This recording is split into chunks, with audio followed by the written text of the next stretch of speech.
Hey you, welcome to this episode. Today we're going to get a little bit serious, and Greg even sheds a few tears, but we're going to discuss yelling at your children. People are people no matter how small. Your children are people, and when you yell at them consistently and in anger, you're traumatizing them. How dare you treat a precious being in your care with such contempt? Stop it. You're the adult. Learn to act like it. They deserve your love and respect. Despite this harsh and straightforward statement, we are actually very empathetic to the stress and overwhelm parents are facing. We do know that children can be annoying and can push all of your buttons. We know that you're exhausted, depleted, unsupported, and pulled in every direction. But ultimately, while yelling might work in the short term, it damages relationships and children in the long term. Yelling means you've reached your wit's end, have run out of parenting skills, and don't have a close enough attachment with the child you're yelling at. Listen to this episode to learn how to fix all of it, and learn how to never yell in anger again. Watch how doing this will drastically change your family culture and parent-child relationships. This episode is sponsored by our Preventing Problems and Creating Peace workshop. Learn how to spend more time helping things go right instead of fixing what's going wrong and yelling about it. This workshop will help you to understand Maslow's hierarchy of needs and how to apply it in your family to have fewer or no tantrums, better behavior and more cooperation, and greater peace. We'll also outline the pyramid of peace and how to help your kids be self-motivated. If you would like to have more peace at home and less yelling, then you need this workshop. Click the link in the show notes and start today implementing these simple strategies to help more things go right at home. Or you can also get this workshop as part of our parenting bundle, which also includes our Extraordinary Parent Mentoring course, Teaching Children How to Manage Their Emotions workshop, and the 5 Habits of Successful Families, which is a self-paced class. Visit extraordinaryfamilylife.com and click the parenting link in the menu.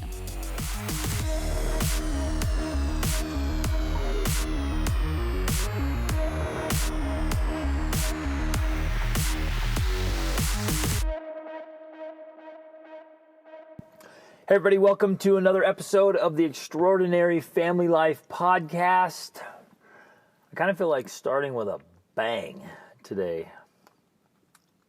But maybe I'll start with a boom? A what? A boom? I don't know. Where'd that come from? I have no idea. A bang or a boom? A boom. We're going to talk about yelling at your children. And I thought it would be funny if I yelled at you to stop yelling at your children. But that's the irony, because we do the same thing, right? Not we, me and Rachel. We don't yell anymore, really. But we as parents, you know, our kids will be fighting or yelling at each other, and we're like, "Hey, kids, stop yelling at each other right now!" Or they hit each other, and you're like, "If you don't stop hitting, I'm going to spank you." And they're like, "Well, yeah, that's right where I learned to yell and hit." And so it's interesting, right? You start out, well, man, many of us got married so young, we're practically kids ourselves. And I was. Right? And we didn't, most of us were not taught effectively how to even process our own stuff, our own junk and stuff and things. And so we're still carrying around all these things subconsciously or consciously. We have all of our own stuff we're dealing with. And then we go and have children. And they're so cute, fortunately, but they're exhausting. And sometimes irritating. Oh, yeah, absolutely. And demanding and challenging. I remember when we adopted Kaya, so Rachel and I had been married like a year and a half, and we were getting used to each other. I mean, I think you and I had some advantages going in, because we both were, you know, you guys know our story. Like, Rachel had been engaged and broke off the engagement and really got more clarity about the kind of guy she wanted to date and the kind of marriage. And I had grown up in a family where there was multiple marriages and divorces, and then I was out on my own, and I saw the domestic violence and just the rotten junk, and I got to live with all kinds of different families and see what worked and what didn't. And so I had this I had a clear idea. I started making a list at 16 of all the qualities I wanted in my wife and the qualities I wanted in marriage. And I did a lot of personal work on me as a teenager and as a young adult before I met Rachel. Like, I was processing all kinds of stuff. I was really working hard.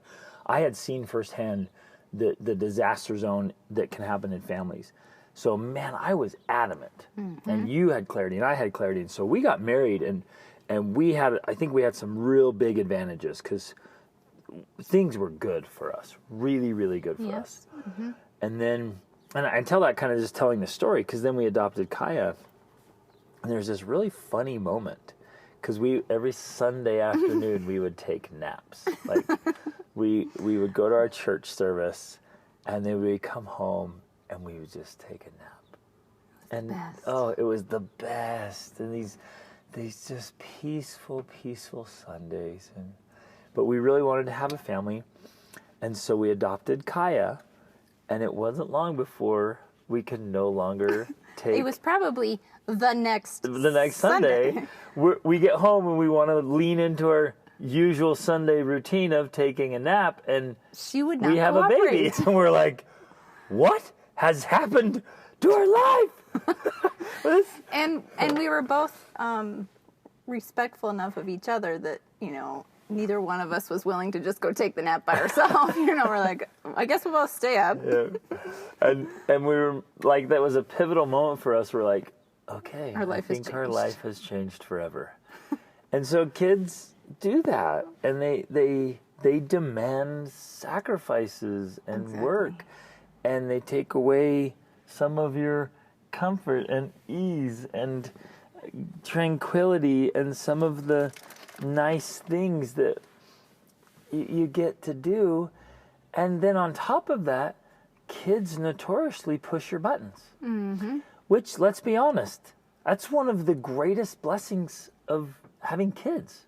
So Rachel and I did a podcast. We talked about, marriage and pushing your marriage to the breaking point if need be, or leaning into the fact that marriage is this perfect refining laboratory, right? Yes. It's the perfect environment for your spouse to say, hey, look at person, your weaknesses. Yeah, I love you so much and you suck at this. Will you please change that? And you're like, oh, that really hurts. You're supposed to love me as I am. And like, no, I can't love you as you are because this thing you do is really annoying. And so marriage is a perfect laboratory, and then you get to add kids to the equation. Yeah. And one is enough, but if you add multiples, now you're like, whoa. You're like a lab rat at that point. and now you have all these little, what do we call them, refining elements causing friction, trying to smooth you out. You're trying to become this polished stone. And so all your rough edges will bump up against your spouse and your children, which is what you want ultimately. If you allow that to happen, because the other scenario that occurs, which I think occurs too often, more often than not, is that we get irritated and frustrated by all of these people pointing out our weaknesses, and we then become hardened and resentful and defensive, and it actually adds more friction to our relationships because we want to defend ourselves against this and say, well, no, that's not true. I'm not that way. And we want to defend ourselves. Our ego gets in the way. And then we don't allow it to improve us. We don't allow it to change us. We don't see it as this laboratory of growth. We actually see it as something we want to avoid. And this is oftentimes why people will leave their, in extreme cases, people will leave their children, they'll leave their marriage because they're like, I'm tired of this. I'm going to go find someone who will accept me as I am, not realizing that that's not what this whole process is designed for. This process is meant to smooth your edges. And that's a painful experience. Mm-hmm.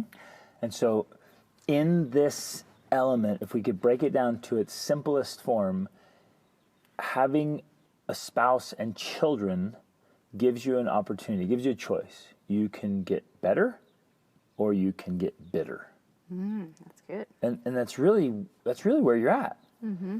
And so you have to Well, you have to make a choice, and not choosing is a choice. And most of us are reactive. I would say that most are not proactive enough about it. We're not conscious or thoughtful enough about it. And so we're reactive. Really, that's what we're going to dive into today. Which is natural and normal. It's not like you're bad or something's wrong with you if that's the case. That is actually the natural state, in a way, is to be reactive. Right. Because as but the I natural see your state, face here. the natural state of a garden is weeds. And so you're like, well, that's normal. It doesn't make you bad, but exactly. It's a weedy garden. Come on. But go with me here. That's the point, though. Right. The point is, like you were just saying, you have to be intentional because the natural state is the weeds. Yes. So yeah, that's the point. It's not that the garden's bad for having weeds. Right. It's just natural. Right. So if you want it to be something different than weedy, you have to be intentional and take action. You have to cultivate this garden in order to make it beautiful. Yes. That's why I love what Jordan Peterson talks about when, like, civilization is the perfect mix between nature and, like, the garden. Yeah, the cultivating part of it. The human involvement of building something beautiful. It's the walled garden, he calls it. It's nature, but it's enclosed and it's safe and it's got the walkways and the pathways and the, it's designed. So that's kind of what we're talking about here. Like, marriage and parenting are naturally going to be a weedy garden. Mm-hmm. It's going to be ugly. There's going to be yelling. There's going to be resentment. There's going to be all of these things because that's natural. Not that it's going to be there. Is that if you don't proactively do something, it will be there. That's what I mean. Okay. I guess that's what I mean by that. I don't, because I want to hold up an ideal. But the ideal is the walled garden. Yes, you're right. And so, but we have to build the wall. And we have to weed the garden. Yes. And there's effort in there. And if we don't, that's why we're doing this podcast. That's why we do our Extraordinary Family Life coaching. That's why we do I have the masterclass in Tribe. By the way, you guys, I just wrapped up this amazing Be the Man adventure and these slot canyons with 12 great men and incredible, open, authentic, vulnerable discussions about the things we're facing and our challenges and struggles and how we can be better. And it was so awesome. That's why you kind of have this deeper, raspier voice. Yeah, my voice went tired. out, and I'm feeling it sounded like Batman right now. Right. Because I spent a week with men in the canyons. It was incredible, really incredible. So we'll be doing another one soon because those things fill up fast and they're awesome. But the reason we do all of this is we want to bring awareness to all of you awesome people and hold up this ideal and be like, hey, this is possible. Family life doesn't have to be this yelling fest. And it doesn't have to be the constant fight.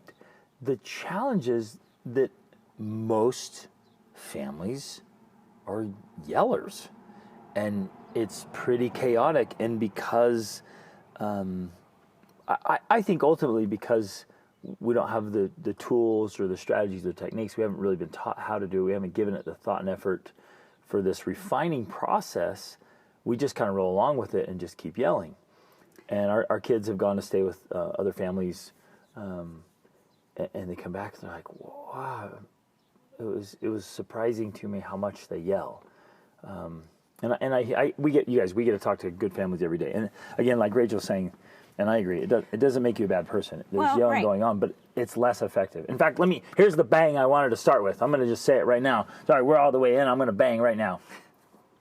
Yelling ultimately is a symptom or a sign of ineffective parenting. There it is. There's my bang.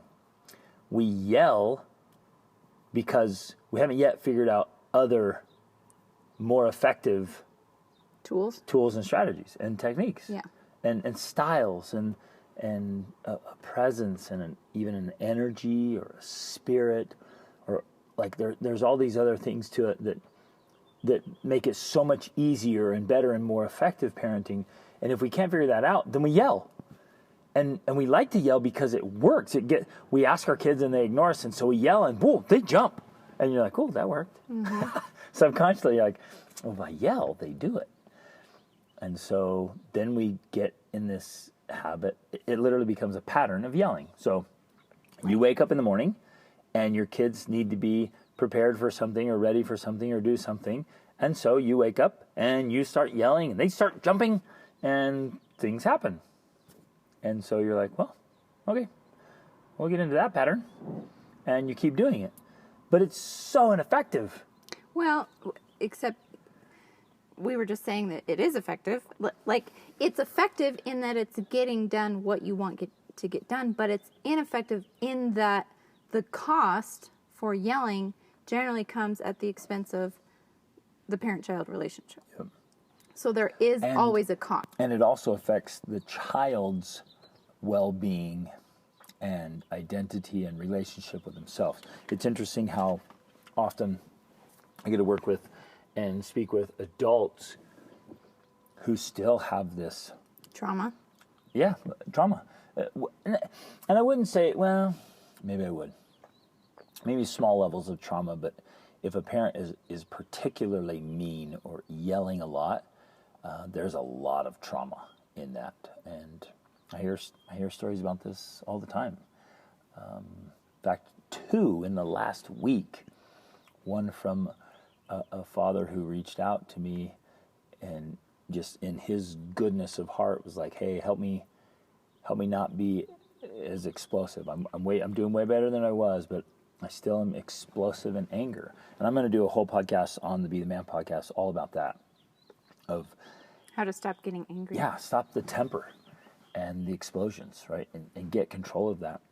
Because that's something you personally learned how to do because you had a horrible I had a raging redheaded temper. Yeah, it was raging temper.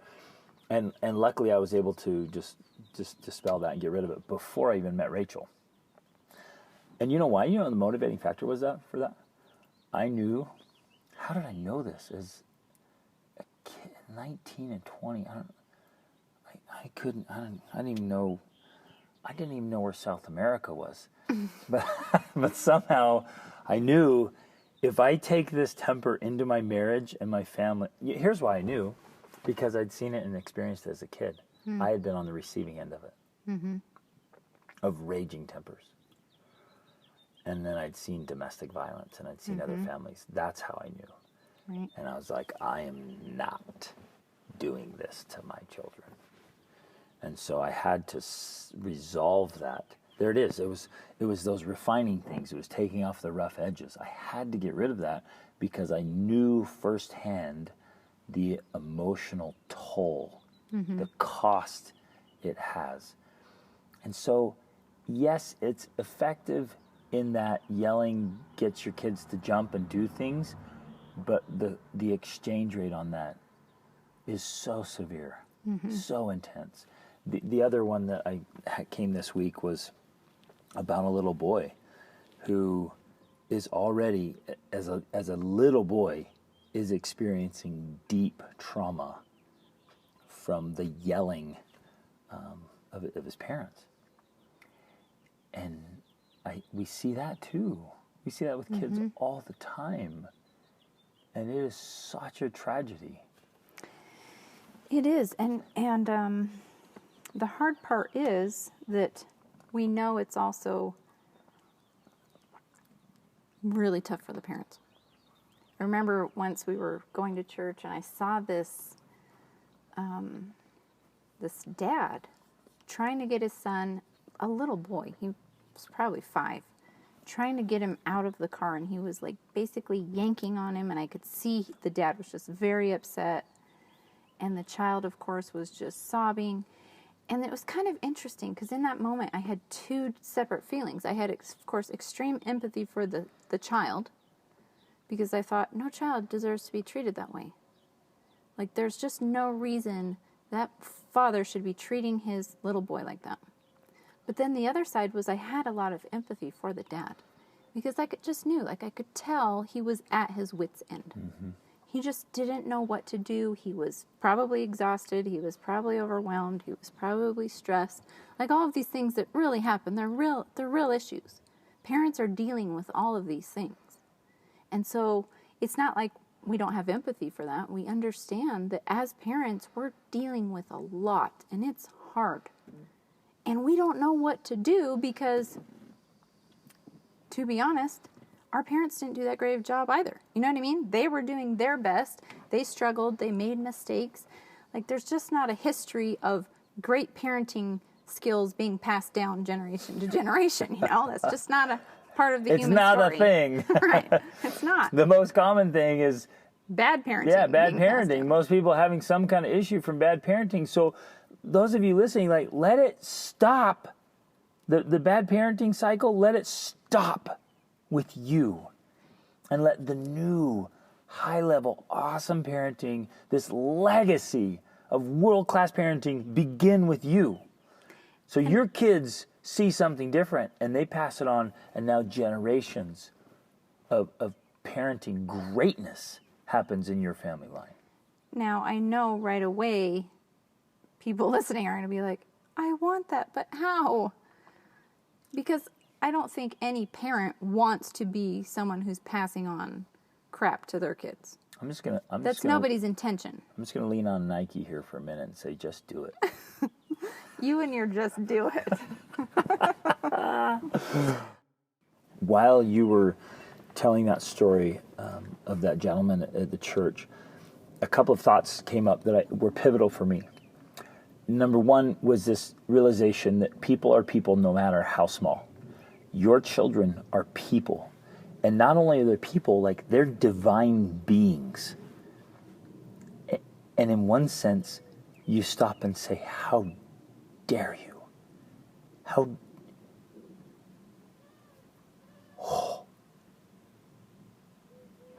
dare you ever treat a precious being like that? How dare you?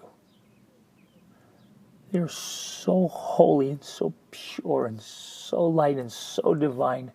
How dare you? How dare you even speak with disrespect to them because they're little? Let alone the horrible atrocities that are committed against children all the time. Ugh. They deserve so much respect from you. And because they don't know better, they're so little. They're just figuring it out. Mm-hmm. How on earth can you expect them to understand adult things and complex social conditioning and expectations? And how can, it's just insane. And you might think, especially with your oldest kid, because you look at your oldest and you look at your youngest, and you're like, geez, they're so old, they know so much, they're so smart. You should just know better. Like, are you kidding me? Because I could sit down with every single one of you who knows you should be doing things that you're not doing, and I could look you in the face and say, you know better, and you're not doing it. Like yelling at your kids. You know better, and yet you still do it.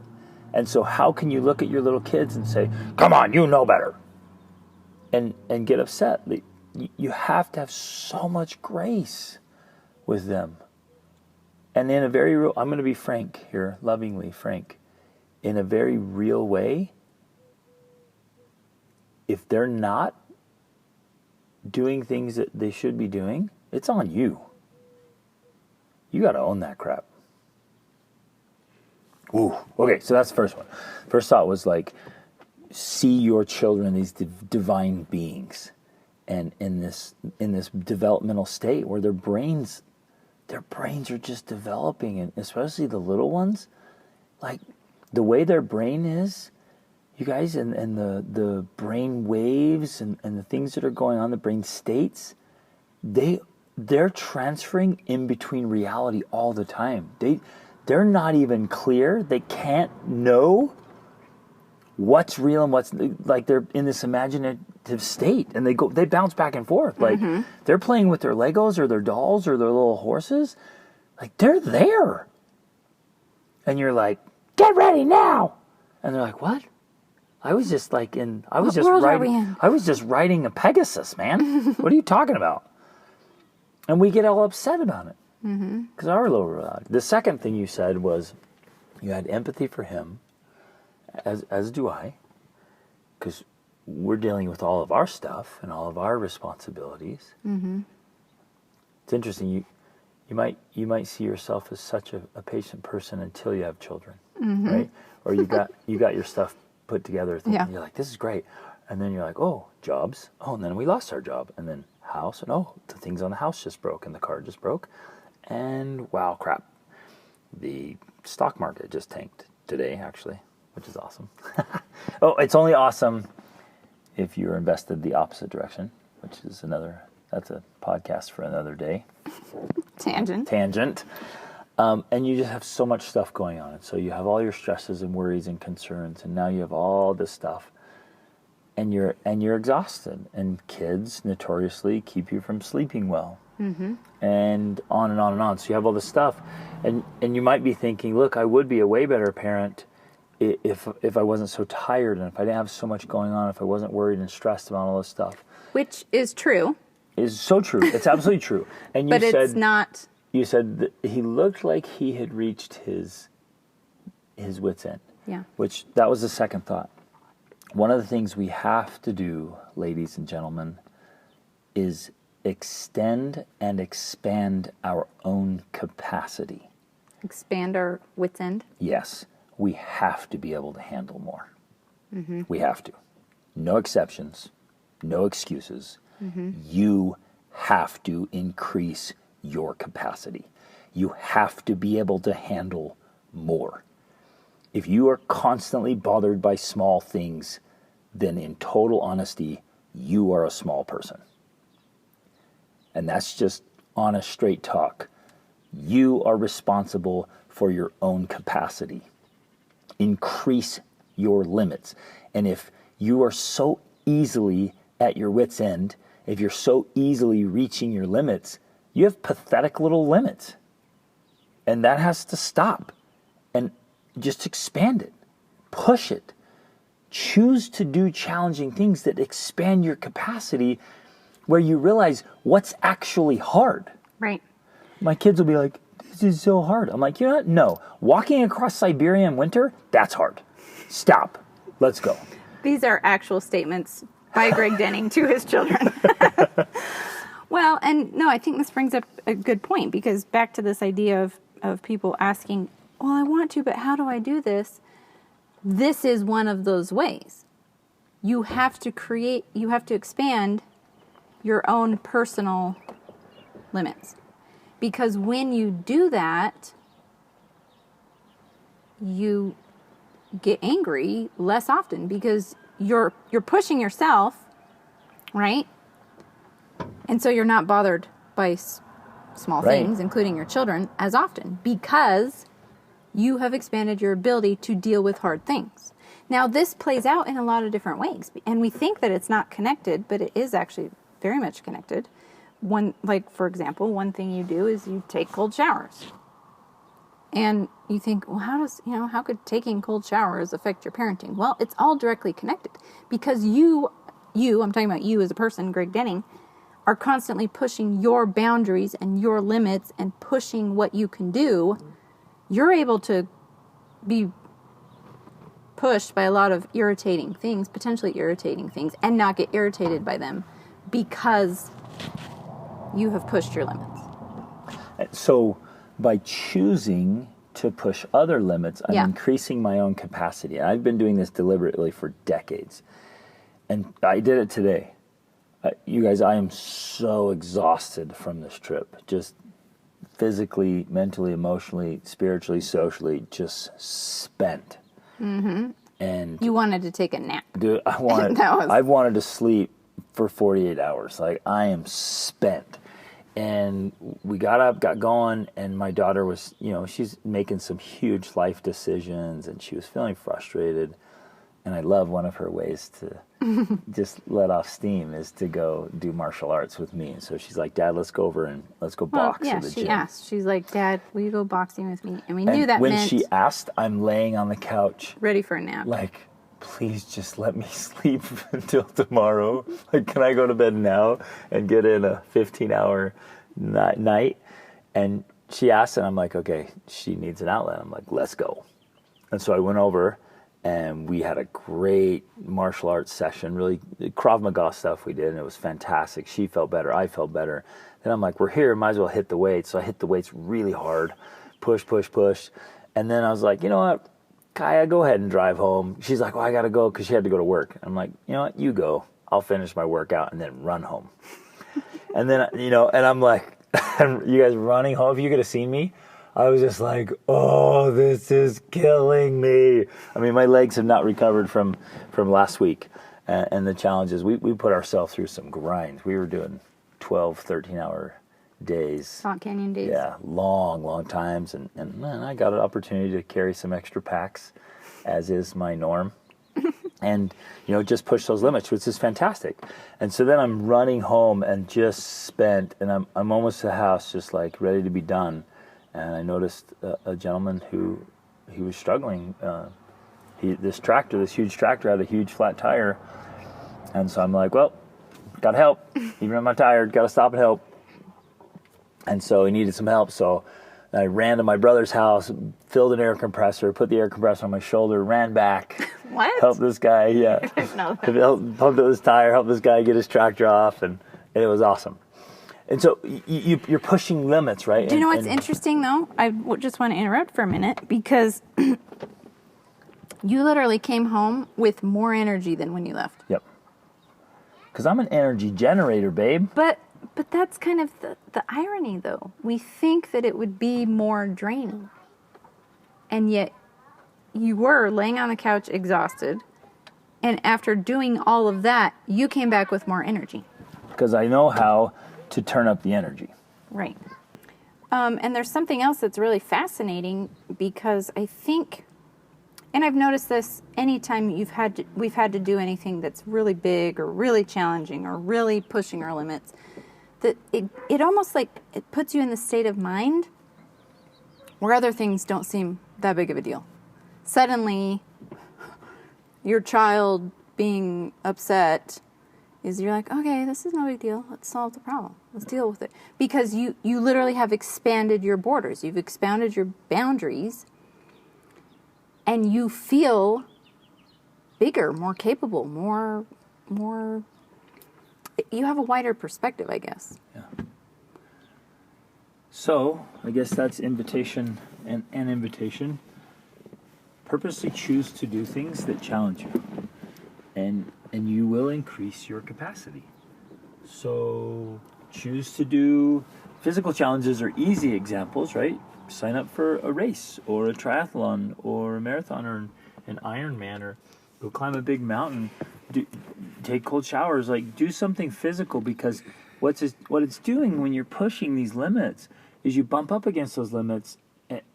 And nature does this really well. You get way out there and you're like, well, if I want to survive another day, I have to make it back to the car, even though I don't feel like it. I'd rather sit down and just be done. Mm-hmm. Like, you don't have a choice. You got to get back. And so it pushes the limit, and then you get back and you're like, holy crap, I did that. Right. Well, and then it gives you that mentality of like, even when I reach my limits, I'm still able to keep going. Yeah. I'm still able to make it to the car because I had to. Yes. And that's one of the things, like, if we want to talk about our parenting strategy, I think that is one of the things that's helped us, in that we've done things that have helped us realize that when you reach your limits, there's still more to give. You still have reserves.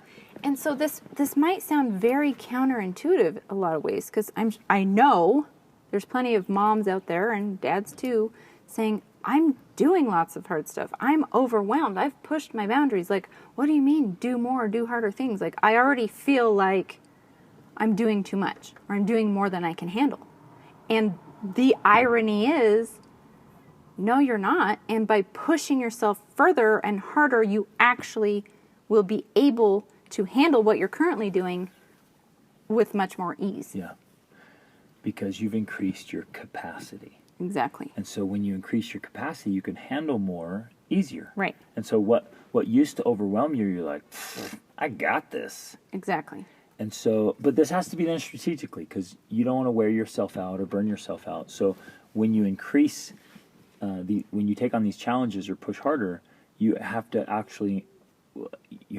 really include recovery. Right. and rest and make sure you're getting back to a really good place. Yes. And so it's not just stress, it's stress and recovery, so you're growing in capacity and you're feeling good.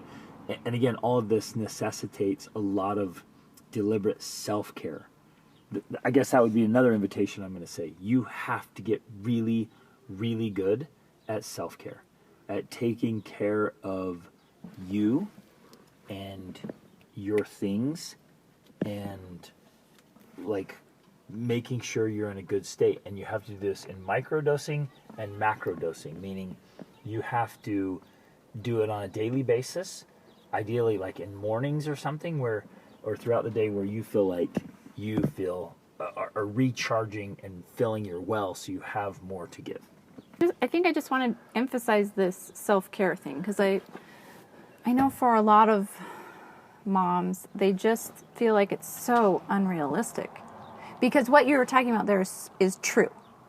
Because we're talking about, oh, you have to push your boundaries more. But if you did just that, you would actually burn out. So that alone is not enough. You have to do this process of what we call stress and recovery. Stress and recovery. Pushing your boundaries more is stress. Doing hard things is stress. That's stress on your body, your mind, your emotions, all of these things. You have to have equal recovery. And that is one of the things we're always really good about. Like, we're great at recovering. You know, we can push, but we also will recover so that we don't just burn out. And we've noticed there's been times in our life, in fact, right now is kind of one of them, when we know what it's like to be more normal because we feel like we're just going with less recovery time. And I'm like, man, this is how most people live. I don't know how they do it, because it's so exhausting and it's so unsustainable. Yeah. It's not sustainable to just keep going all the time without proper recovery. Because recovery is key to maintaining your sanity and expanding your ability to do more. So you have to get really good at doing recovery, which is what some people call self-care. And that can be a lot of different things for different people. Right. Just hearing you say that makes me realize my suspicion that some of you listening, you're probably yelling more than you would otherwise, simply because you're not getting enough recovery. Exactly. Or getting no recovery. Right. Because some moms are not. They're getting no recovery at all. And so they're at their wits' end, and yelling is one of the reasons. That's one of the reasons we yell when we're at our wits' end, because they're not getting recovery. So it's kind of, two parts here. You need to be able to push your ability to do more. And I think a great example of this is anyone who has more than one child realizes what that's like. You feel like, I remember when we had our first child, I felt like, oh my gosh, I'm so busy. I'm so overwhelmed. I have so much to do. And now I have 7 children, and I'm like, that was a piece of cake. Like, it was so easy to have one child, right? Because I've expanded my ability to do things. So that's kind of what we're talking about with expanding our capability and capacity. But along with that, I've also increased my ability to recover. Mm-hmm. Which you have to do. You absolutely have to do. So those of you who are listening, if you're making a list, add that to the list of a necessary steps or ingredients. You have to have effective recovery, and you can know if it counts when you feel better. Exactly. You feel ready to re-engage. Some of you, like you take a break or you take a trip or something thinking, I'll come back recovered and ready to re-engage, and you go on your trip and you come back. Go. Yeah. And you go, and you come back, and you just, I don't know, I think by default, we just kind of naturally assume it will come back better. But that's like assuming you'll just get better with age. You won't. Some people just get older. Right, and there's also a big difference between recovery and escaping. Some people feel this overwhelm, they feel all of this stress, and so what they do is they try to escape with something we call buffering. Maybe they'll get on their phone, they'll scroll on Instagram, they'll watch a show. Like they're doing these things trying to escape, but that's not true recovery. Right. True recovery will make you feel better after, and you'll be ready to re-engage. Yeah. At a higher level. Sometimes that's a nap or sleeping. It's definitely going to bed at a decent time and getting up at a good time, like having those regular routines. Sometimes it's reading. Sometimes, interestingly, it's working out. Yeah. I know for me and for a lot of people, like the stresses of the day, they stop the stresses of the day by engaging in a hard workout. That you think, well, that doesn't seem like rest or recovery, but physical activity. I just did it today. The story told, right? That was a form of recovery from other things. Right. Right. Interestingly for me, one of my things is just bringing order to my house. So especially if I like to alternate activities, actually. That's one way I recover. Is if I'm doing a lot of mental work or computer work, I like to alternate it with physical movement work of like ordering my house. And then vice versa. If I'm doing a lot of that, I like to alternate it with writing or being on the computer creating something or reading. So it's kind of like I'm alternating different types of activities. That can, I think, bring recovery. Yeah. I know it does for me. Like switching gears. Yeah. I love that. That's beautiful. And so you find effective, good things, and you even do it in time periods or batching and blocking time, right? I'm going to do this, and then I'm going to switch to this. And just changing throughout the day is helpful that way. Yeah. And so, people might be saying, well, what does all of this have to do with yelling at your kids, right? And the reason why we're talking this... The answer is everything. The answer is everything is connected. Your well-being, your stress levels, your recovery or lack of recovery are all contributing to your yelling. All of it. And so too is your health. Yes. So too is your psychology, your mindset. Marriage. Yes, your marriage for sure, your relationship with yourself, your relationship with food, your relationship with money, your relationships with other people, your whole paradigm for life. Like your own state of being is affecting all of it. Exactly. Because what is happening here, and this brings up another good strategy I want to talk about, is for most people, they're taking all of those things and they're carrying it with them wherever they go. So they're stressing about the money and they're stressing about the marriage and they're stressing about this, and then they carry it with them and it comes out basically vomited on the kids, because now the kids have done one last thing, the final straw, and now you're vomiting all of this stacked emotion on them in the form of yelling. What you have to learn to do, this is something we do every single day, is process your emotion. And like deal with it, I guess. Like you have to understand what's causing you to be irritated or annoyed or frustrated, and then either do something about it or realize you can't do anything about it and release it, right?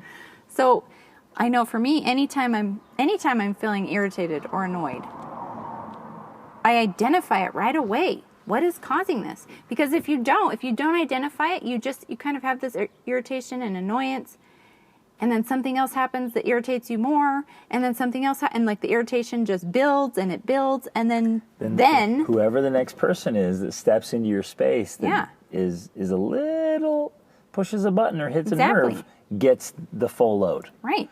It's a law of proximity. I walk in, hey babe, could you help me with this? Oh, that was it. What do you know how much I have to do? You don't even know. And on it goes. But if you can go through this process of processing emotion as you are feeling it, right? When you start to feel that annoyance, say, wait, I'm feeling annoyed.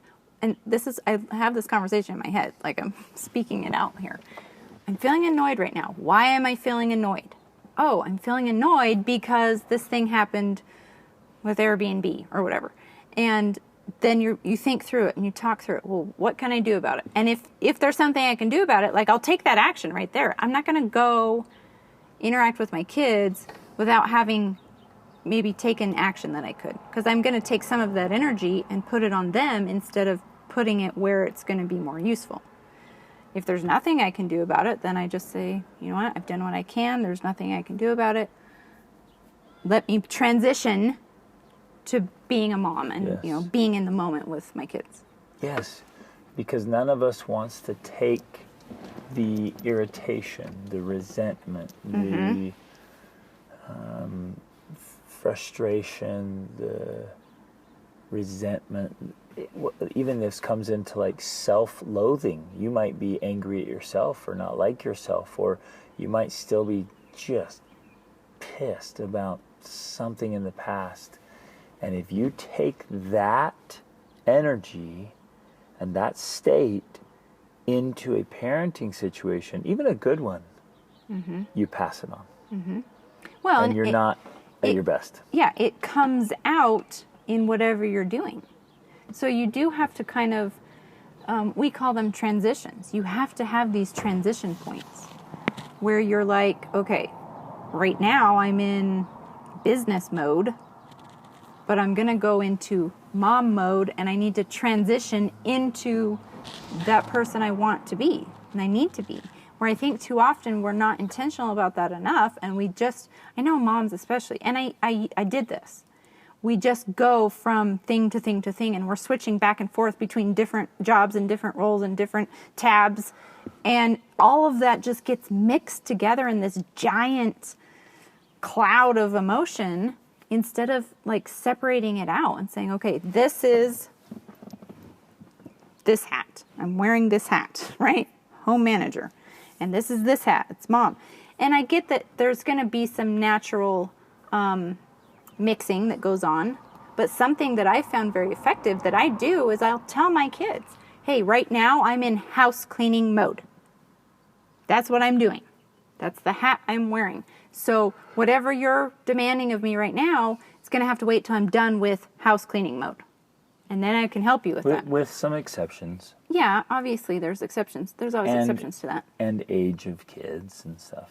Yes, but The little you're ones getting won't- too complicated here now. I know, We gotta but I want to make sure, because people are like, well, that's a good strategy. I'm going to tell my toddlers that I'm in cleaning Okay, mode, not yes, to interrupt you're me. right, And your right. toddler's like, I don't even know what mode means, so Exactly. get me what I Okay, want. You're right. But you can learn to explain it to them in a way and have them practice saying, when I'll get you this thing. Or you create something, now that you're talking about the toddlers, you just create a system where like, okay, if you need the snack, here's the available snacks for you. And they're at your height and they're at your level, so you don't have to come interrupt me every time you need a snack. Exactly. Systems. You can go get your own snack. These are freely available to you to choose from at any time, right? And, dear listeners, they better be healthy, Well, that's the point. or Like, I will come haunt your house. right. That's why I'm saying, freely available. Like, I'm going to pick snacks that I'm okay with them eating at any time, and here they are. They're available to you. So you don't have to come interrupt me every 10 minutes for a snack, because you've got access to all the food you need.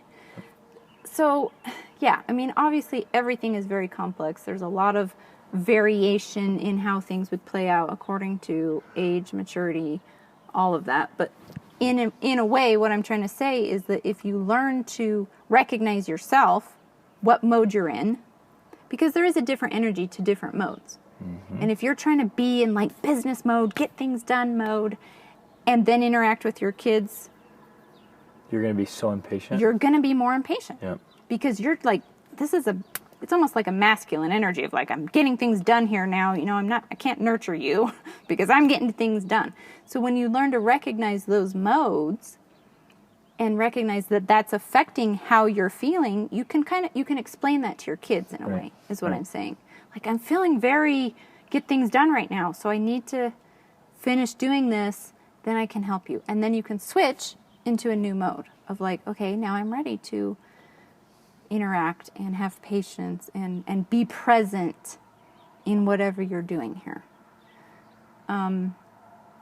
So it's just this idea of being able to transition effectively from different roles.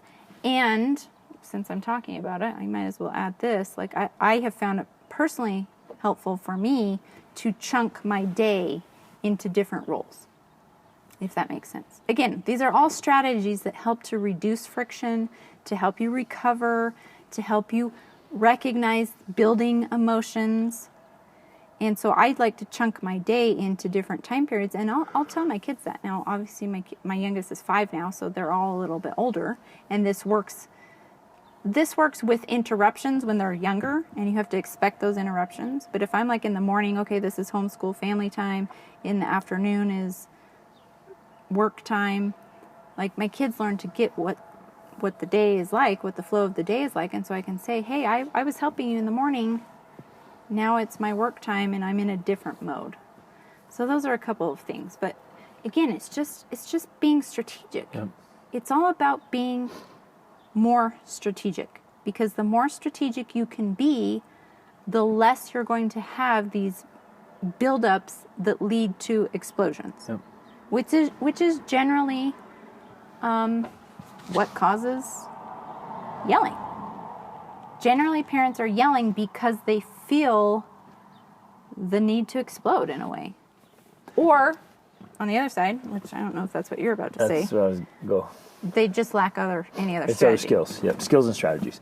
And so I guess that's a good transition there, is you start looking at like when is it that you would yell at your kids the most often? Is it in the morning, getting them ready for the day? Is it in the evening because they don't go to bed?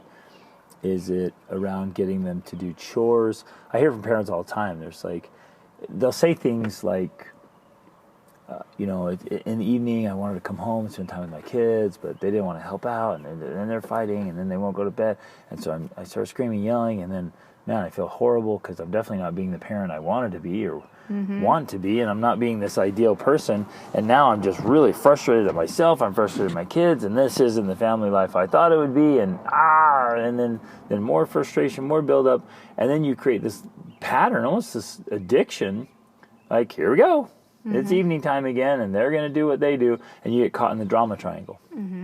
And so then you keep this pattern, this cycle. There we go again. They do that.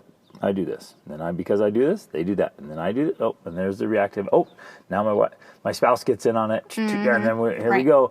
And that goes on. And if you don't stop it, it can go on for months or years or decades. And it can just be terrible. So in a very real way, you've probably reached the limit of your current skill sets in that thing. And where we're specifically talking about parenting, now we can break that down. It might be skill sets on influencing your kids, persuading your kids, explaining things to your kids. Maybe you suck at explaining things. And you think your kids understand, but they don't. They don't even know what you're talking about. And you're like, I've said that 10,000 times. Like, well, you did it 10,000 times. It didn't work. Because they do not get it. Or maybe you're not good at accountability, follow through. You tell them and you say, here's what we're going to do, and we're going to do it at this time, but you don't follow through. You don't have the accountability, and they just get used to that. You've trained them to do those things, and so when you're like, why didn't you do it? And then you yell.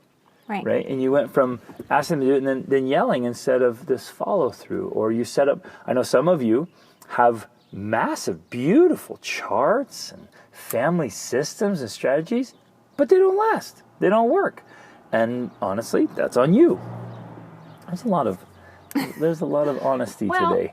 But it's cultivating these skills and strategies and following through.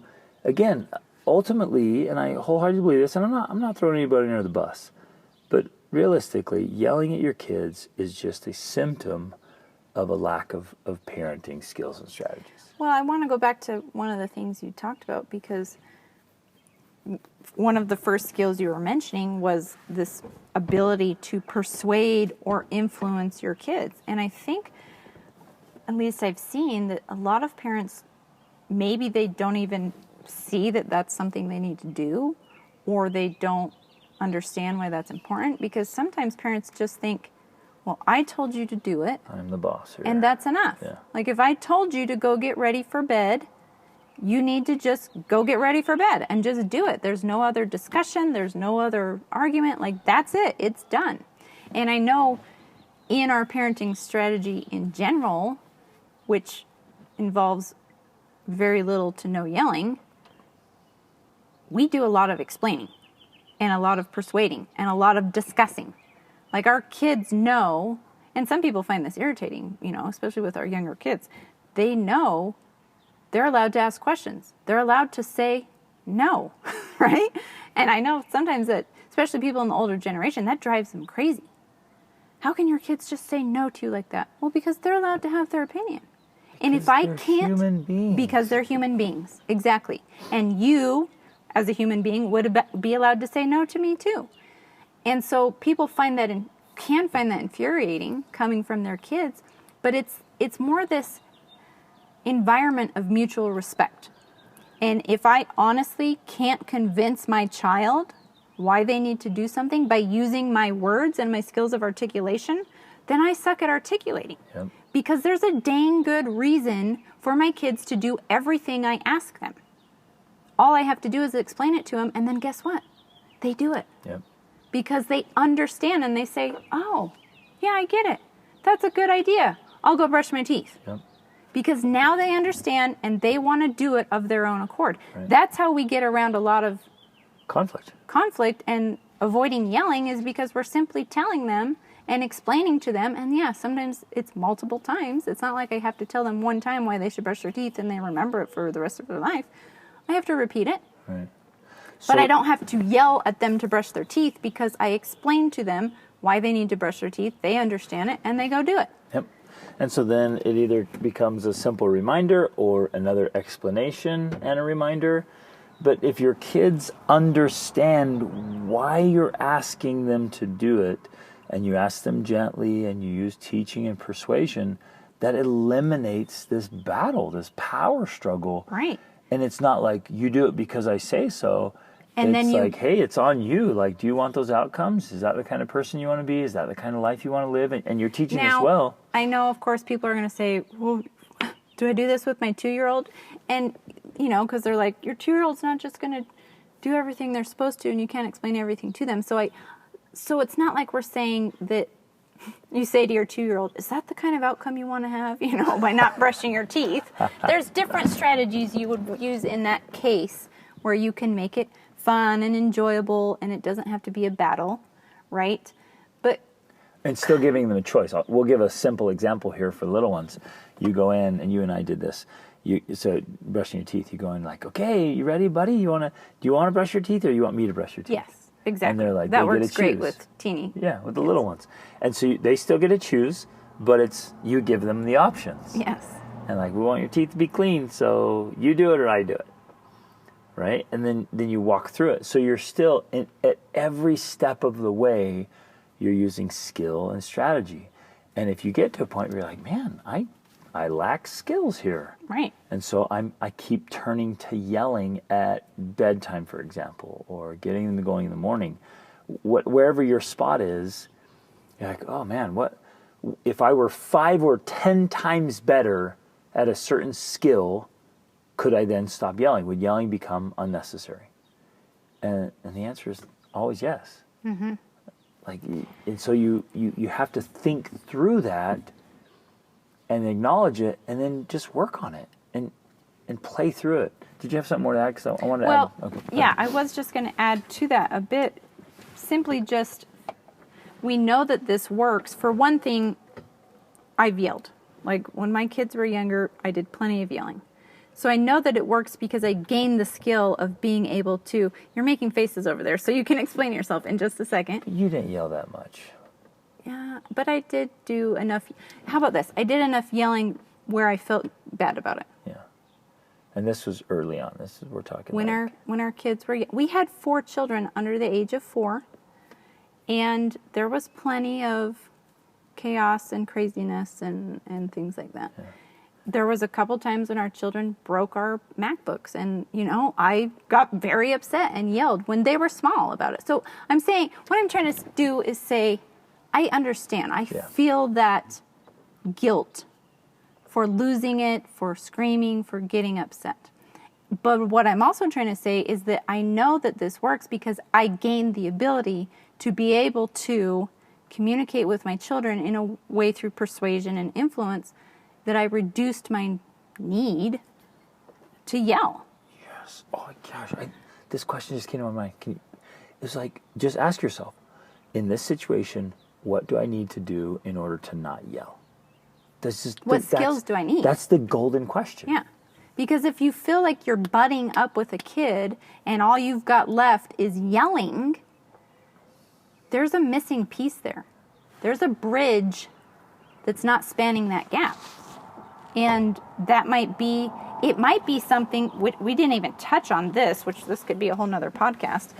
It might just be that your relationship with that child is not healthy enough. That account is overdrawn. Yeah, the account is overdrawn. And so the only way you can get that kid to do what you ask is by yelling at them. Now, I don't have to yell at my kids because I have a close, attached relationship with each of them that I regularly invest in.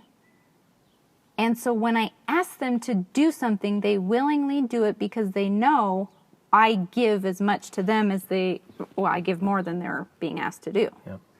And if whenever I'm asking them to do something and they seem more reluctant to do it, and I feel more of this need to get upset about it, I realize the problem is I haven't been investing in the relationship. Yep. Because when I invest in the relationship, they're willing to do what I ask. Because your children will feel this sense of obligation to you.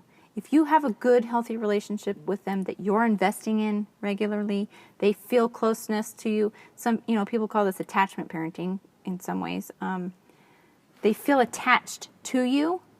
They feel a sense of obligation.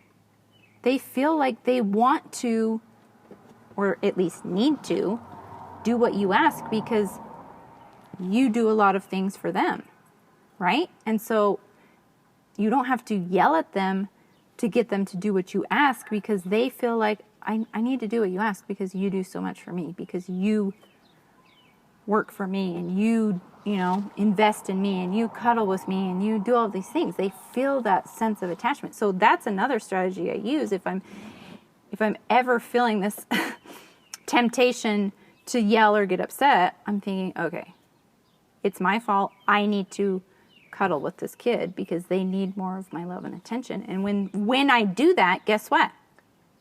They're like, okay, Mom, I'm going to go take out the garbage or whatever. They just do the thing that because they want they to. They want to do it. But if you're consistent, it's so ironic and interesting. The more you're yelling and frustrated, the more the kid's like, I don't want to do anything you say, and it's almost subconscious. You're sabotaging that. Yeah. That you're sabotaging the results you want to get. You want them to do what you ask, so you yell at them to get them to do it. But all you're doing is damaging the future. Yep. Asking. Yep. That doesn't make sense. You're damaging. Every time you yell, they will become less and less willing and desirous to do what you want them to do. Right. And so it just spirals downwards. You have to do more yelling and more yelling in order for them to do what you asked. You have created your own problem. Right. And made it worse. You're exacerbating the problem. So the more often you yell, the more likely it is you'll have to yell. Yes. Yowzers. So think through each child, think through each situation. And here's another strategy I use and that was helpful for me. Because early on as well, and I've told this story in other podcasts and places, there were a couple times early on the kids were really little and I had yelled at them for something. And I think the couple of times where it was most poignant, I yelled at them before bed, and they went to bed crying. And I went in the other room, and I felt so horrible. Like, I cried, and I went back in to apologize, and they were already asleep. And so I couldn't apologize. Mm-hmm. And so I sat with it all night, hurting. And that pain turned into power for me. Mm-hmm. I'm like, I'm not doing this anymore. And so I'm sitting there up all night, like, why do I yell? What's happening? What's going on? And I start walking through the scenarios. Like, well, I get impatient. I get frustrated because they do this. And sometimes I was like, wait a minute. At what age should a 4-year-old act like? 4, right? What? It would be crazy of me. I'm the neurotic one to think that my 4-year-old should act like an 8-year-old, mm-hmm. or like I'm like, wait a minute, a 4-year-old is going to act like a 4-year-old, and if I get bothered that a 4-year-old acts like a 4-year-old, that's my problem. That's a me problem. Mm-hmm. Or Oh, well, and again, I got to these places where I was like, okay, wait a minute. Your kids being kids will break things. Just settle that Make out, messes. guys. If you have not settled that, I mean, I know you realize it, but you still get frustrated about it. Just stop. They are going to make messes, and they are going to break things. They are going to cost you thousands and thousands and thousands of dollars in their mistakes. They're going to get dirty. I mean, all the things that bother you are going to happen. So, you know that already. We know that already. Why get upset about it? And that is one of the reasons parents get upset. I know it was one of the reasons I got upset, is you have these expectations as though those things are not going to happen. And it's completely neurotic to expect that those things are not going to happen with your children. And so, when you let go of those expectations and something happens and just say, oh, I expected this. Yeah. Then and that's where I was going, is like, anticipate it. Yeah. Know that it's going to happen. So your kids are going to break something, and it's going to cost you money. And here's what I literally went through this mentally. So they're going to break something, and it's going to cost me, because when they were little, they were wild, you guys. Our kids were just little wild. With the two boys especially, they're like less than a year and a half apart, and they were just little. They thought everything was a jungle gym. They were jumping off everything, climbing, and we wanted them to be climbers. And I mean, now they do gymnastics and the cool parkour, stuff. stunts. Like Parker's a stunt man now, because we fed this desire to climb on everything and jump off, do cool stuff. Like, he's literally getting to a career he loves because of that. But it cost us a couple of laptops early on. And so I remember that, getting upset and then thinking, is it worth scolding, yelling, just hurting this relationship with this sweet little boy over $2,000? Is it worth it for that? And in my mind, I settled it out, and I was like, no. It's not worth it for $10,000. Now, and I pushed it. I'm like, it's not worth even would I ruin the relationship with my son over $100,000? Not even that's worth it. No amount of money is worth that. So I'm like, wait a minute. If he just does something that cost me a few $100, really? Should I really get upset? Should I say something mean? Should I do something that hurts? Like, no. And if I can anticipate it and know it's going to happen, or the other one that gets parents is your kids will do things that embarrass you. They will. They'll do things that embarrass you. If you anticipate it and be like, oh, I knew this was going to happen, and I thought ahead of time how to respond to it as my best self instead of react to it as my lowest self, then I don't have to. Now, the other side of this, too, that I think is also effective, is that if you have that mindset of anticipating the things that could go wrong or get broken or get messy or whatever, you also have the opportunity now to use your power of persuasion and discussion to talk through that with your kids and say, hey, this is what I see could happen. What can we do to prevent that? Yes. Like, hey, we could break this laptop, because we learned our lesson. We lost 2 laptops and that was enough. And then we created rules in our family where we've never lost a laptop. Like, the rules still stick. Like, we don't have any liquids next to the laptops, we don't set them on the edges of things. We created these rules that prevented those things from happening again. So you can have that similar scenario of saying, okay, I'm anticipating what could happen. Let's talk through it with the kids and say, how can we prevent this from happening? Same thing with even being embarrassed or something. If you're going to go to someone's house, and we still do this. We talk with our kids. What's going to happen inside? What are we going to do? How are we going to behave? What kind of words are we going to use? We talk through it, preparing them to behave, and that always creates better behavior because it's fresh on their mind. Because it's not like they want to be a terror, per se. They're usually a terror when, 1, they don't know what's expected, and 2, they're not feeling that their needs are met. Yep.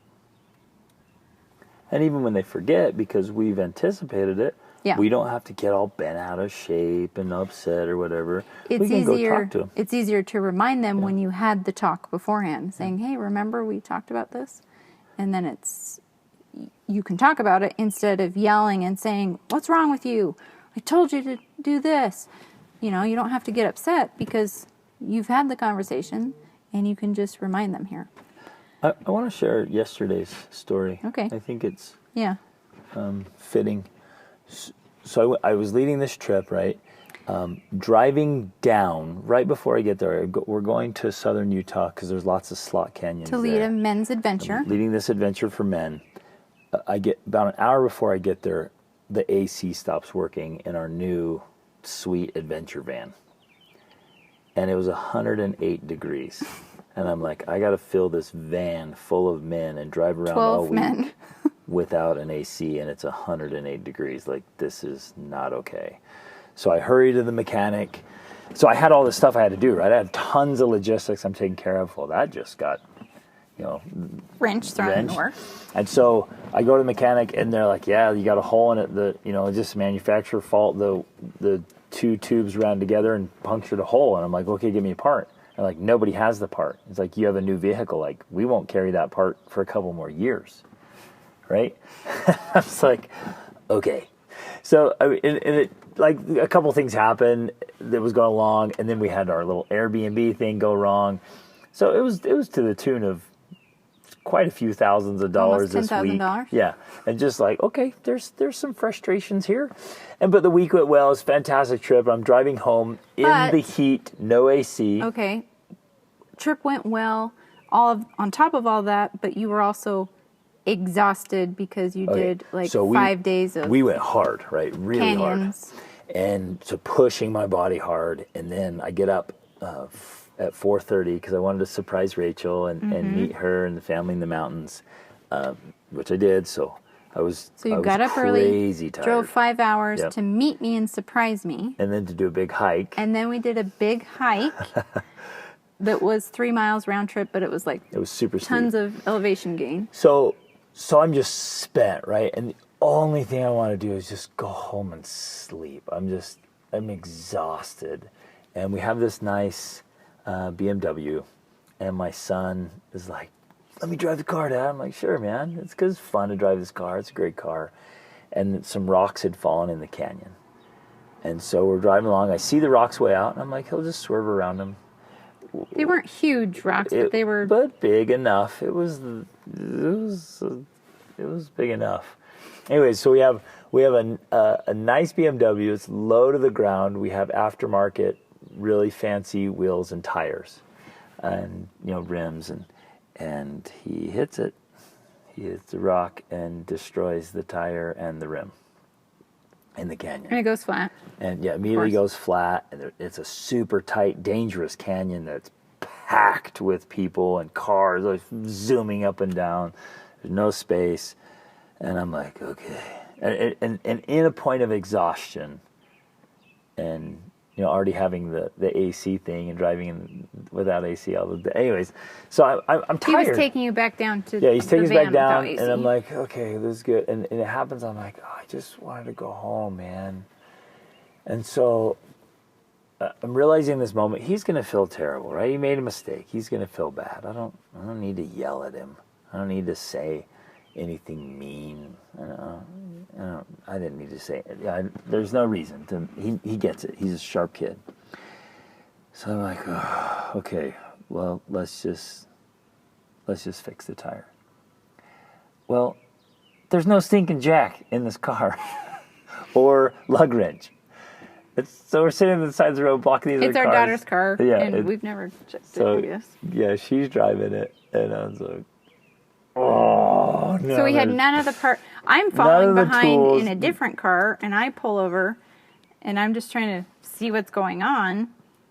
They've got none of the parts to fix it. Or the tools or anything. And There's no service in the canyon. Right, so you can't call anybody. And I'm just like, And we're all exhausted. We just wanna go kidding home. me? Like, this is one of those scenarios where it would have been very easy to yell Yes. and to be very upset. And instead of that, I was exhausted, and I Very was frustrated. I was frustrated. I'm like, are you kidding me? It's one thing to just totally destroy a rim and tire, right, and the cost there and the inconvenience. But it's another thing to be in a moment of like, oh, I don't even have the tools because I have a spare tire, but I don't have the tools to fix the spare tire. Mm-hmm. It's another level of like, are you kidding me? This is ridiculous. And so I just, to not say anything, to not do anything that I would regret, I just took a few steps away. You walked away, stared at the river. I was just staring at the river and the trees, and they're so peaceful and so beautiful. It was lucky we were in nature. It was fortunate, I mean. It's just, I sat there, I'm like, this is so pretty and so peaceful. And so I just went through quickly in my mind. I was like, well, what's done's done. I just have to figure out a solution. I'd rather be home sleeping, but I'm not. We got to figure this out. So let's go teach the kids how to figure this out. How to change the tire. And so we ended up borrowing some tools. They're from a family that spoke very little English. Luckily, we speak Spanish, and so we got connected with them. They were super cool. Got the tools, changed the tire, and changed it out. The two older kids got to learn how to do it and kind of figure out how to get out of a bind. And on our way. And I didn't yell at my son or say anything mean or tear him down in any way. And then he was so hesitant to drive. And I'm like, buddy, back in the driver's seat. And he's like, you're so cruel, is what he said to me. I was like, this isn't cruel. It's like, I'm proving my total trust in your competence. Like, this is because I trust you, buddy. So I had him drive the BMW. Then when we got back to the van, I had him drive the van. And we just talked and had a great time, had a great conversation. And then I sent him a text today letting him know how proud I am of him. And he's just a great, great young man. And so in a moment that we lost money yesterday, it actually was embarrassing in lots of ways. But okay, so what? It was inconvenient. I was exhausted. But you don't have to yell. And it changes everything. So anticipate frustrations. Think through and write down how you would respond as your best self instead of yelling. Think through, get creative about all the things you can do instead of yelling. Like, get creative. Do whatever you have to do. But please, please, please, please, I beg of you, stop yelling. I've heard stories recently and long ago that break my heart. You don't know what wounds you're opening up in your children and in your spouse with your yelling. Some wounds that never heal. Please do whatever you can, whatever you have to do to stop yelling. And it's interesting because I think in general, society understands the pressure that moms especially are under.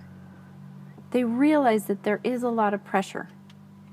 And they know that moms feel bad about it. They feel guilty for the yelling and the getting upset. And that's fair. But on the other side of that coin is the fact that you are an adult. And you need to be the adult. Yeah. And you need to be the one that's more mature in this relationship with your child. And you are the one that needs to be in control. You've got to get your crap together. Because it is damaging your kids. And some of that damage is going to last a lifetime. And I know, speaking as a mom, you feel guilty about that enough already. And there's been times where I've yelled and got upset and I've cried, worrying that I've damaged my kids forever. So I get that pain. But let that pain drive you to stop yelling. Let it drive you to develop your skills enough that you don't have to use that as a tool. Now, I'm going to be honest here and say there is a time when I still will use yelling intentionally as a tool. Not in anger, because there's a difference. You can yell for emphasis when it's needed. And be as calm as a spring morning inside. Be in control. Yep. And I will do that if I need to. If I feel there's a point when my kids need some emphasis here, I will raise my voice to emphasize, So- but it's not with anger. Right. You turn up the volume Yes. for a very specific reason, and you use it rarely. And when I feel it's needed, Yeah. not just because I've lost it or I'm, completely at my wit's end.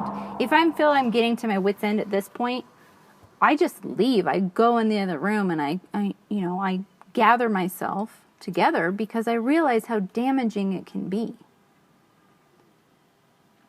So if I'm just saying, you can use yelling as one of the tools you use, but it shouldn't be the main tool. You don't need to take that hammer and keep hammering everything in your family. And if possible, you shouldn't yell when you're angry.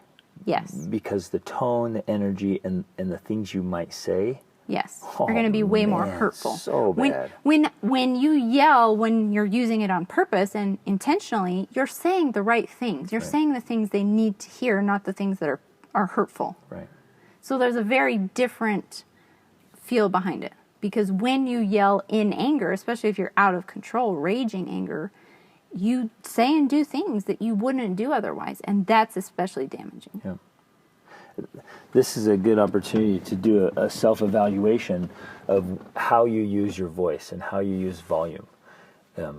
For many parents, they've told me the only time they ever raise their voice is in anger. Mm-hmm.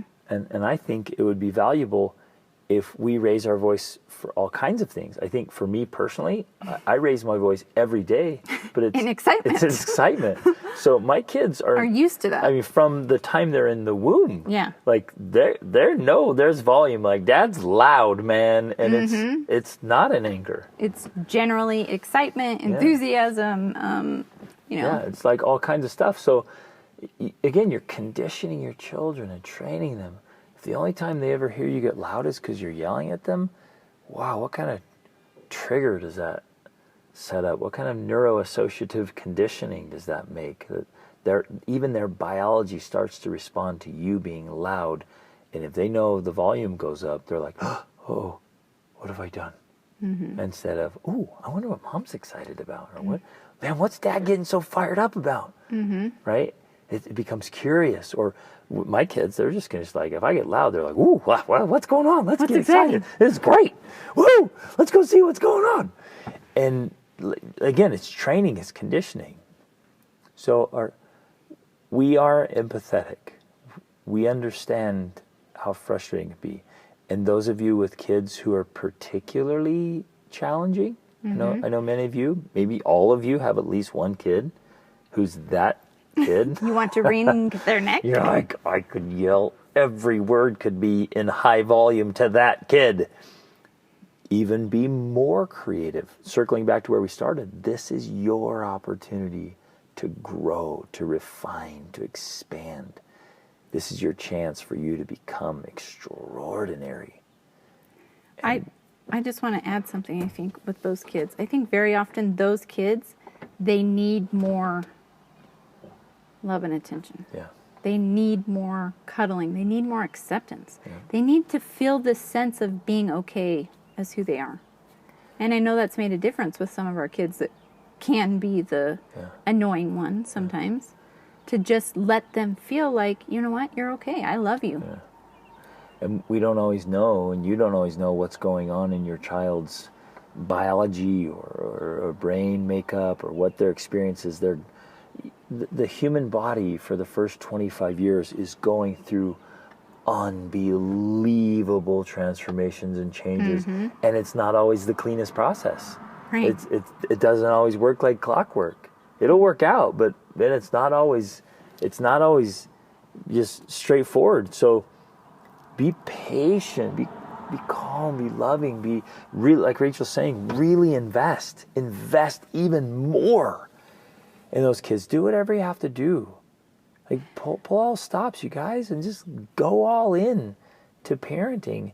And I know you're sitting saying, I am all in. What do you think I'm doing? I'm at my end. Like, you have more to give, and you have more to grow and more to gain, and there's more you can do. But you have to get kind of crazy creative sometimes. If you're just like, oh, we're doing all the things right here, like, okay, whoa, what other big things can you do? What totally different things can you do? What complete pattern interrupters can you have? How can you just in a positive way, be a massive disruptor in your family if Right. if needed. I want to also go back to this idea about investing into the relationship, because I truly believe that most behavior issues, any of the things that kids do that are annoying or not listening or all those, most of those are caused by some sort of rift in the parent-child relationship. And the way to fix that is with bonding and listening and paying attention to their needs. I know we're almost done here, but I think I'm going to tell this story because I think it's very instructive. We're on this trip. We drove across the country. We were in Oklahoma, and we'd had a really long day. We'd gotten up early, super early, to drive 13 hours or something, 12 hours to Oklahoma. And then when we got there, the kids swam in a pool, and then we were in the hot tub. So by now it's nighttime. It's dark. It's 9 o'clock at night or something or later. And our 5-year-old was starting to act up, right? She was starting to be annoying. She would be splashing you in the face, and usually we'd be like, hey, don't do that. That's annoying, And she'd stop, but she kept doing it. And she just kept having kind of these, it wasn't anything severe, but for us, it was like, okay, she's misbehaving, right? There was signs and symptoms. Right. But we have learned to pay attention to those things, so we knew it meant something's off here. She's misbehaving. She's not doing what we asked. Something's off. Now, a lot of parents, they just ignore that. Or they start yell. getting more upset. Hey, I told you not to do that. Hey, yeah, they start yelling. And then they're like, I'm going to put you in a timeout. Well, I know none of that works. And so my answer was, hey, what's going on? Why aren't you doing this? I'm ready for bed. I'm tired. Okay, she's telling me. She's communicating. I've reached my end. I'm done. I want to get out. Yeah. Now, my inclination was to just stay in. I didn't want to get out. I was sitting in the hot tub. I was having a nice time. I didn't want to get out and go put her to bed. But as the parent, I'm the adult here. I'm the one that has to be more mature, and I'm the one that has to make the sacrifices. Because when I do, family life is easier. So I got out, and I took her upstairs and put her to bed, and she was asleep in 5 minutes. Gone, just passed out. Yeah. And here's an interesting thing. Here's a child who has some needs. She's feeling needy. She's feeling exhausted, spent. And as a 5-year-old, we can't have high expectations of 5. Yeah. I mean, you can have good expectations, but you're like, okay, if a 5-year-old's tired, like, she's got a limit of what she can handle. Right. So if you can visualize this, here's this child that needs love and attention and caring. And if we respond with yelling in a moment of need, it's like the worst thing we can do. Yeah, she feels hurt. She feels attacked. She feels all of these conflicting things that she doesn't understand, because she's like, I have this need. I'm trying to communicate this need to you.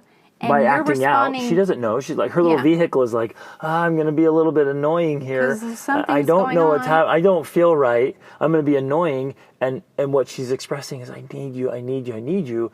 And then I'm like, if I were to yell, rah, like, she's asking, what's the parable in the Bible where when the son asks for something and the dad gives him a serpent or something? Yeah, if you ask for a fish, will I give you a stone? Right.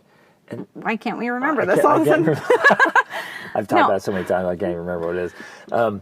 But it's like they're asking for something and you lash out and attack. They're like, wait, I was just asking for love and you're attacking me? Right. Because on a psychological level, what's actually happening, especially, this happens with babies all the time. But of course, as they get older too, even up to 5, they're trying to communicate their needs, and if that is responded to with negative emotion, the assumption they create, or the rule they create in their mind, is that if I need something, that's wrong because people get upset at me for needing something. And then they come to a conclusion of like, wow, when I'm at a low spot and I really need help from my parents, I can't get it. They're going to attack me. I can't turn to people for help because they attack me when I seek help. Yeah. So this is, and I know that this sounds Like, wow, that's deep. But this is what's happening on a psychological level. That's why you have to be so careful with responding to your children's needs with love and attention, because that's what they need. Yeah. Now, too often, unfortunately, what we see, and this is why it's so funny to me to go to parks, because every park is like this Parenting collection exhibit. of parenting. Yeah, it's parenting on exhibit. And I'm always just like, oh my gosh, these poor parents and these poor children. Yeah. Because you see these children trying to communicate needs and the parents responding with timeout or yelling or getting upset. Or and you're like, shaming them. yeah, or shaming them. Or for insulting them. Oh, gosh. Yeah. And so what you have to do is pay attention to what it is your kids are communicating to you and asking from you. And if you meet those needs, you actually remove most of the behavior issues. Mm-hmm. It goes away. And if that doesn't work, you just spend more time cuddling with them. I find that works with all of my small children and sometimes my teenagers. Oh, it totally works with them too. Let me just finish, then you can say, when I see them acting up, I will very often say, why don't you go cuddle with me on the couch? And we sit for 5 or 10 minutes. They feel better, and then we're done. Oh, I love that. They stop misbehaving. Love that. So those of you listening, what if that were your response? Instead of yelling, say, You go cuddle. Let's go sit on the couch together. Your kids are going to look at you and be like, what? Who are you? What is this? So I had a coaching client. His kids would duke it out, and he works from home, right? And he would hear them fighting. And we were walking through this, like one of the things he really wanted to improve. And he would hear them fighting, and he's so sick of his kids fighting. He wants a peaceful home. So he'd walk upstairs and yell at the kids to stop fighting. And all of a sudden, like without realizing, he's engaged in the fight. Mm-hmm. And then instead of 2, there's 3. I said, well, we'll fix that. He's like, well, what do you mean? Like, what? It was fun walking through this process. Like, well, what else could you do? Instead of going up and yelling at them to stop fighting, what else could you do? And he's like, I don't know. Like, yelling works. I go up and yell, they stop fighting. I'm like, just go up and just don't get engaged in the fight. Just go up and start loving on them. Just put your hands around them. Just love on them. Tell them you love them. Talk to them gently. Just totally change the energy. Because I'm always saying you have to be responsible for the energy you bring. I said, try it. And he was like, it's amazing. You just walk up there. And he had to settle his mind and heart before he walked upstairs. Mm-hmm. They're fighting again. He's getting interrupted for work, which is annoying. They're fighting. He doesn't want fights in the family. He's like, but he had to settle everything. And I'm like, I'm just going to walk up there peacefully. Walk up, put an arm around him, love him, maybe sit down with him, talk to him. Like, guys, let's not do this. Come here, I love you. This is why. Just talk him through it. And it just had such a calming effect. Mm-hmm. And, I mean, that you mentioned this earlier, like, yelling doesn't work long term. It doesn't create the long-lasting results you want. And in fact, it actually creates long-lasting damage. Mm-hmm. So come in with peace, with gentleness, with other strategies. When you feel like yelling, hug, cuddle, compliment. Mm-hmm.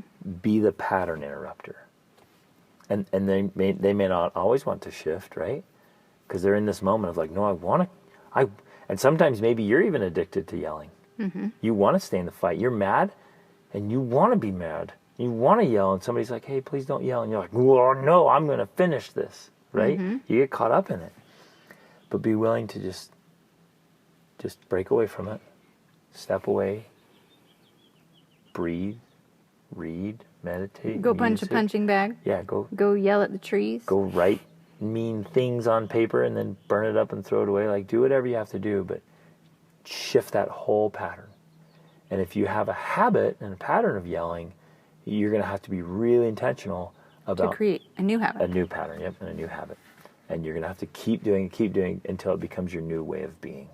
Mm-hmm. But I promise, because we have done it together and we've helped others do it, it has the power to totally transform your family culture and family dynamics and your family legacy. And yelling can end with you. Whoa. And it has to. Love you guys. Reach upward.